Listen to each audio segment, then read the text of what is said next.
Hello दोस्तों, study with अनु में मैं आपका स्वागत करती हूँ।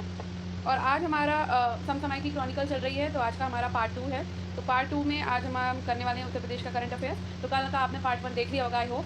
तो आज हम पार्ट 2 करेंगे। तो कल का वीडियो बहुत छोटा सा था, तो फटाफट आपने कर लिया होगा। बस क्या करना होता है, वीडियो को 4-5 बार सुन लेना होता है या देख लेना होता है, तो करंट हमें अपने आप तैयार हो जाती है। और आपको पता ही है कि मैं मई मंथ की क्रॉनिकल करा चुकी हूँ और अब मैं अप्रैल मंथ की क्रॉनिकल करा रही हूँ। तो इस अप्रैल मंथ की क्रॉनिकल में, समसामयिक क्रॉनिकल में आपका पार्ट 2 है और आज हम पढ़ने वाले हैं उत्तर प्रदेश का करंट अफेयर। तो चलिए टाइम ना वेस्ट करते हुए अपना टॉपिक शुरू करते हैं।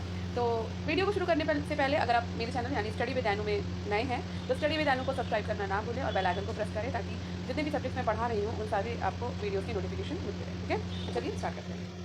पहली न्यूज़ है, गंगा एक्सप्रेसवे को जेवर एयरपोर्ट से जोड़ा गया है। तो 24 फरवरी 2025 को उत्तर प्रदेश सरकार ने नोएडा अंतर्राष्ट्रीय हवाई अड्डे जेवर एयरपोर्ट को गंगा एक्सप्रेसवे के बीच कनेक्टिविटी को बढ़ाने की योजना की घोषणा करी है। ठीक है,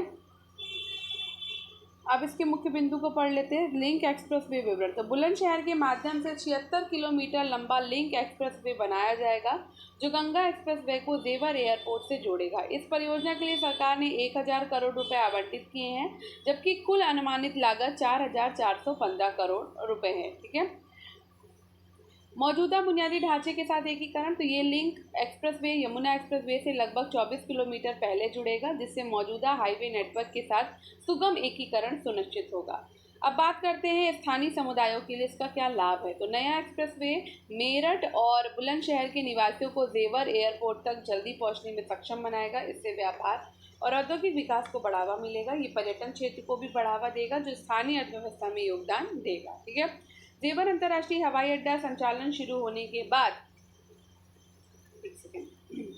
जेवर हवाई अड्डा वैश्विक स्तर पर चौथा सबसे बड़ा अंतर्राष्ट्रीय हवाई अड्डा है और उत्तर प्रदेश में ये 5वां होगा।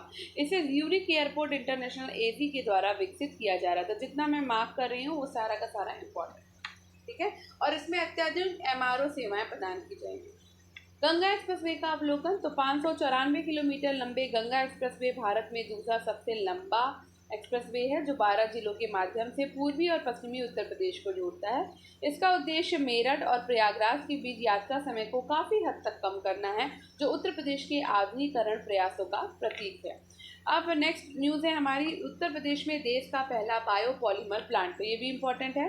तो 22 फरवरी 2025 को उत्तर प्रदेश के मुख्यमंत्री ने लखीमपुर जिले के कुंभी में भारत के पहले बायोपॉलीमर प्लांट की आधारशिला रखी।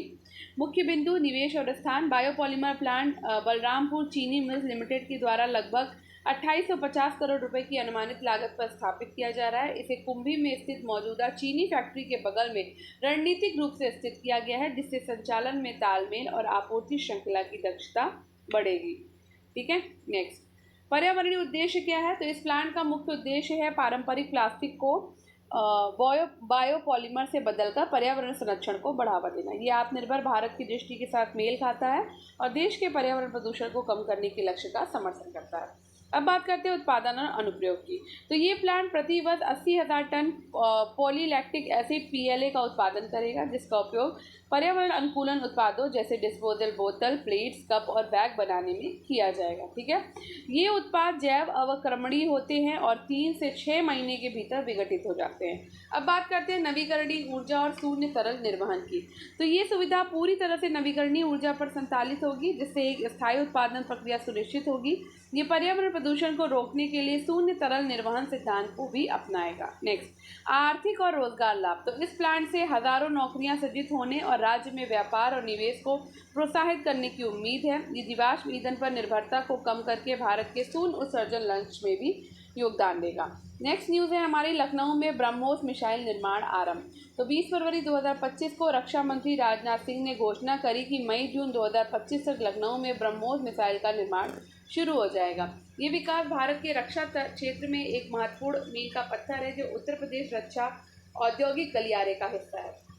मुख्य बिंदु, तो निर्माण विवरण है, ब्रह्मोस मिसाइलों के साथ अन्य रक्षा उपकरणों का भी लखनऊ में निर्माण किया जाएगा।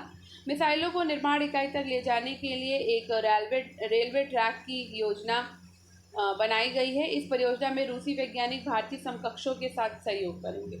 रक्षा गलियारा पहल। तो ये परियोजना रक्षा गलियारा पहल का हिस्सा है, जिसका उद्देश्य उत्तर प्रदेश और तमिलनाडु में रक्षा निर्माण केंद्र स्थापित करना है। इस गलियारे का उद्देश्य भारत की रक्षा उत्पादन क्षमताओं को बढ़ाना और आत्मनिर्भरता को बढ़ावा देना है। ब्रह्मोस मिसाइल की विशेषताएं क्या है?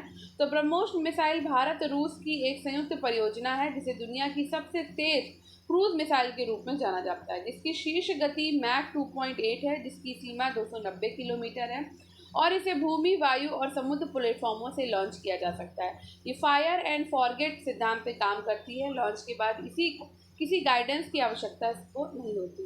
अब बात करते हैं निर्यात क्षमता की। तो घरेलू उपयोग के अलावा ब्रह्मोस मिसाइल ने कई देशों का ध्यान आकर्षित किया, जिनमें वियतनाम, संयुक्त अरब अमीरात और इंडोनेशिया शामिल है, जो इसकी निर्यात क्षमता को दर्शाते हैं।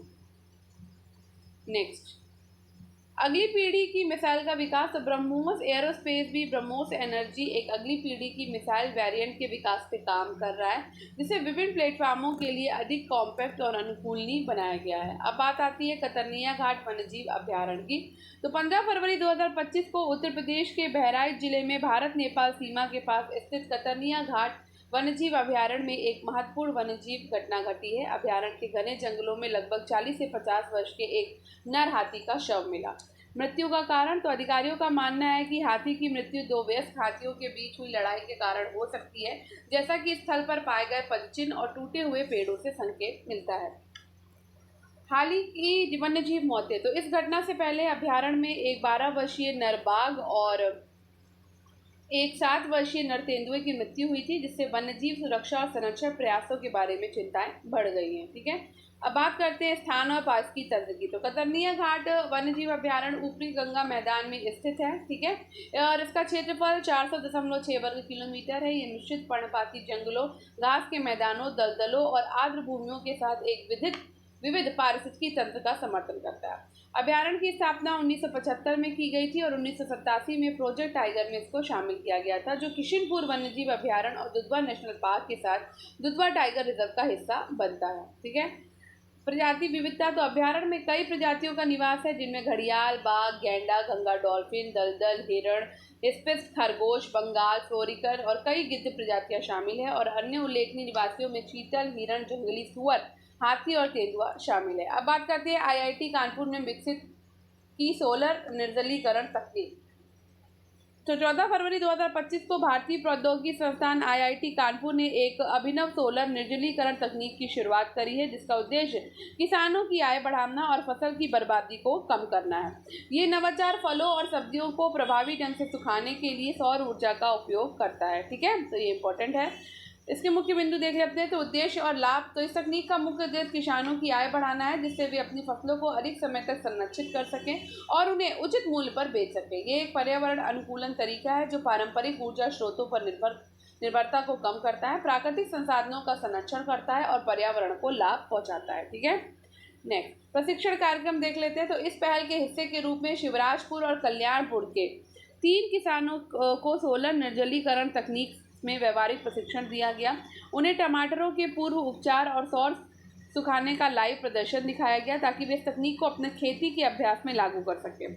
इस परियोजना को राष्ट्रीय कृषि और ग्रामीण विकास बैंक नाबार्ड से महत्वपूर्ण समर्थन प्राप्त हुआ है, जिसका उद्देश्य इस तकनीक को अधिक गांवों तक विस्तार देना है। ठीक है, इसके अतिरिक्त आईआईटी कानपुर ने सोलर निर्जलीकरण के लिए मानक संचालन प्रक्रियाओं एसओपी और गुणवत्ता प्रोटोकॉल स्थापित करने के लिए सीएसडीएम विश्वविद्यालय के खाद्य प्रसंस्करण विभाग के साथ सहयोग किया। पर्यावरणीय प्रभाव देख लेते हैं। तो सौर ऊर्जा का उपयोग करके ये तकनीक जीवाश्म ईंधनों की आवश्यकता को कम करती है, जिससे पर्यावरण प्रदूषण को कम किया जा सकता है और स्थायी कृषि अभ्यास को बढ़ावा दिया जा सकता है। अब बात करते हैं भविष्य के विस्तार की। तो नाबार्ड के समर्थन से आईआईटी कानपुर इस तकनीक को अधिक गांवों तक विस्तार देने की योजना बना रहा है, जिससे पर्यावरण अनुकूलन और लाभकारी खेती के तरीकों को प्रोत्साहित किया जा सकेगा और क्षेत्र के किसानों की आजीविका में सुधार हो सकेगा। अब बात करते हैं उत्तर प्रदेश में रडार फैक्ट्री और डिफेंस इंडस्ट्रियल कॉरिडोर की। तो हाल ही में उत्तर प्रदेश में आगरा लखनऊ एक्सप्रेस वे के निकट बीजामई गांव में डिफेंस इंडस्ट्रियल कॉरिडोर में 400 करोड़ रुपए की लागत से रडार बनाने की फैक्ट्री स्थापित की जा रही है और ये factory Bharat heavy electrical limited के द्वारा स्थापित की जाएगी और देश की रक्षा प्रणाली में सुधार करेगी। ठीक है, इसके मुख्य बिंदु क्या हैं? तो कारखाने के बारे में निर्माणकर्ता ये फैक्ट्री 60 हेक्टेयर में विस्तृत होगी और भारत हैवी इलेक्ट्रिकल लिमिटेड के द्वारा स्थापित की जाएगी। इसका रडार निर्माण है, तो रडार की उच्च गुणवत्ता वाले निर्माण से सेना को बेहतर सुरक्षा और निगरानी प्रदान करने में मदद मिलेगी। आत्मनिर्भरता, तो इस फैक्ट्री के माध्यम से भारत को रडार और अन्य रक्षा उपकरणों के निर्माण में आत्मनिर्भर बनाने में मदद मिलेगी, जिससे बाहरी देशों पर निर्भरता कम होगी।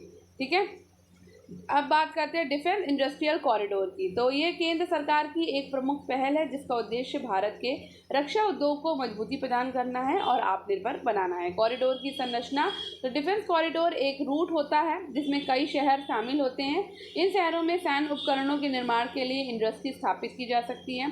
इसका महत्व क्या है? तो इससे देश को रक्षा उत्पादन में आत्मनिर्भर बनाने और मेक इन इंडिया को बढ़ावा देने में मदद मिलेगी, जिससे आयात कम होगा और निर्यात बढ़ेगा। ठीक है, अब बात करते हैं Uttar Pradesh defence industrial corridor UPDIC की। तो ये कॉरिडोर उत्तर प्रदेश के 6 शहरों अलीगढ़, आगरा, झांसी, चित्रकूट, कानपुर और लखनऊ में स्थापित किया जा रहा है।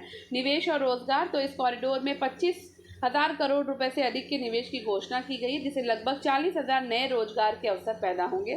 प्रमुख कंपनियां, तो इसमें Adani defence and aerospace, BrahMos aerospace, Tata technology, Bharat dynamics limited जैसी प्रमुख कंपनियां शामिल है। तो यहाँ पर हमने यूपी का करंट पढ़ लिया है। अब बिहार का करंट अफेयर्स हम नेक्स्ट क्लास में पढ़ेंगे। तो आई होप आपको आज का ये वीडियो पसंद आया होगा। तो अगर आपको आज का ये वीडियो पसंद आया हो तो वीडियो को लाइक करें, शेयर करें, कमेंट करें और दूसरों के साथ शेयर जरूर करें ताकि उनकी भी हेल्प हो सके और मेरी खुद की भी हेल्प हो सके। तो बहुत छोटे छोटे पार्ट्स में मैं करा रही हूँ, तो फटाफट से देखते जाइए और करते जाइए और इसके जितने भी पार्ट आ रहे हैं या पहले करा चुके हैं वो सब आप देखते रहिए। तो मिलते हैं अब कल एक नए वीडियो के साथ। आपका दिन शुभ हो। धन्यवाद।